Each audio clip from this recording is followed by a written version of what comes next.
CompTrain Masters, final open workout 2017, open 17.5. 10 rounds, 9 thrusters, 35 double unders. Our focus point today is going to be consistency between rounds. This is a very easy workout to come out too aggressively. Imagine that first half being almost a buy-in for your second half, where if anything, we want to get faster in. First, we'll look at our two movements, our thrusters, then our double unders, and then we'll actually dissect some round times we took down for you. Recorded the splits of Rory, Boz, and Coach Dan to really stress the importance of pacing our efforts inside today's workout. As an overarching theme, movements today do not need to be unbroken. The repetition scheme makes it appealing to push for straight sets, but each athlete will be different. Whereas some athletes are training transitions to and from the jump rope and the barbell, other athletes will be breaking the barbell in the very first round.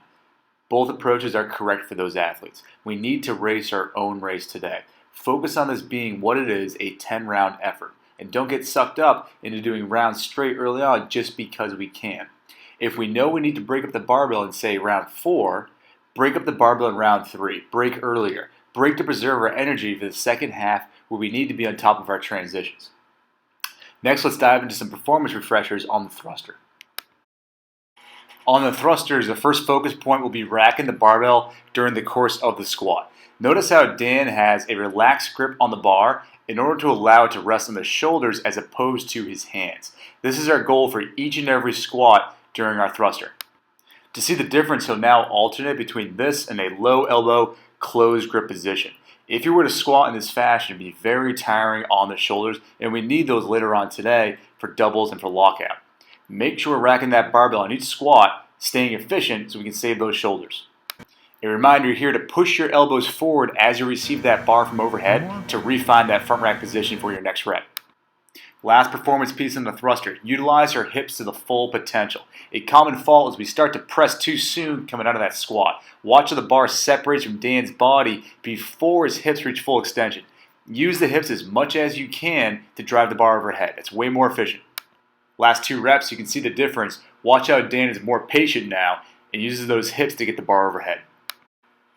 On the double unders, a brief composure pause or a relaxed breath before the start of each set can really help recollect and get yourself ready.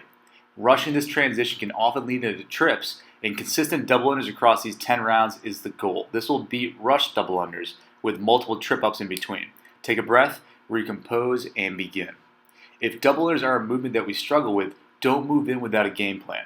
Pick some micro goals, such as getting to 10, then go to 20, and then 30, as you take short breaks in between. Remember that our goal for double unders is to get long and tall in the air, and to keep those hands close to our sides. As we know, once those hands get farther and farther from our body, the rope gets shorter and shorter. Keep those hands low, tight to the sides. Now here are the splits for 3 different athletes who have completed 17.5. Rory, Boz, and Dan. We can see how both Rory and Boz came out pretty hot and dramatically slowed by round 5. Dan, who actually had the slowest splits on both rounds 1 and 2, actually ended up being several minutes faster than both. Now, it's not because he was slow in the first few rounds, it was really because his consistency helped. That's the big takeaway. Let's use Rory as an example. Rory's first 5 round times were 37 seconds, 45, 102, 59, and 1 minute.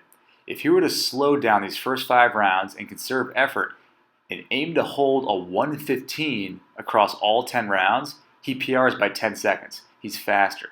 Now this would take some real good patience for Rory, as 115 is nearly 40 seconds slower than his first and second round. Alright, key takeaways for Open 17.5. Number 1 is set the tone of the thrusters by moving well. It's not about cycle speed, but rather about cycle efficiency. How well we breathe and move on these reps can set the tone for the following rounds. Use your hips, extend hard. Number 2, compose your breaths before the double unders. This is a workout where being composed and relaxed in these reps can be the difference between going unbroken or tripping several times over. And number 3, a steady and methodical pace. It's tempted to come out aggressively, let's pace our efforts. And most importantly, race your own race. Plan to be faster in the second half and don't get caught up trying to sprint through the first 3. Team, it's the last open workout of the year. Let's do it. Last one, best one.